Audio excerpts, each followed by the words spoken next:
Imagine museums weren't shrines to white European men, but instead had always prioritized the experiences of non-white working class popular cultures. How different would society look today?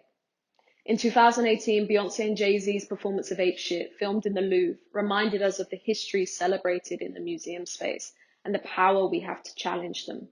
The music video follows Black and brown performers as they dance, pose, and reassert themselves in a space that has typically erased non-white bodies and voices. And this performance challenged me to think about the role that popular music, specifically hip-hop, plays in decolonizing the museum.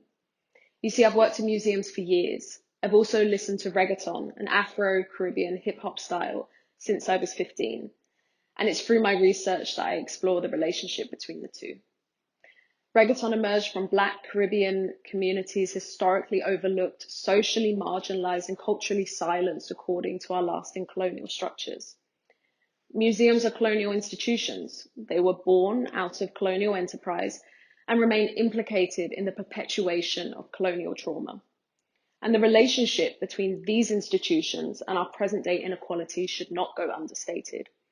Selected historical narratives, glorified and naturalized by what we collect and curate, marginalize those not considered white, heteronormative, and able-bodied.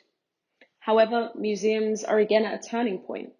They can either be the leaders of change, or they can continue to be part of the problem. Last year, anti-colonial interventions galvanized as collectively we had a more public discussion about heritage narratives and their role in the perpetuation of social inequality and injustice. And for my research, I grapple with the question, are museums, colonial institutions themselves, spaces to confront or at least have an honest discussion about coloniality?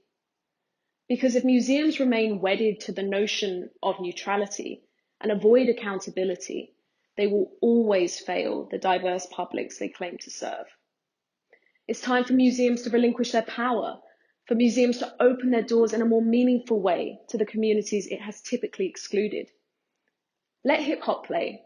Let its communities of practice occupy the space and tell their own histories. And as the rhythms of reggaeton sound through the galleries and its lyrics relay the ongoing experiences of colonialism still felt across the Americas and the Caribbean today, the museum becomes a space for honest, productive dialogue. They facilitate healing. And after all, if museums don't contribute to a happier, more just and equal society, why do they exist?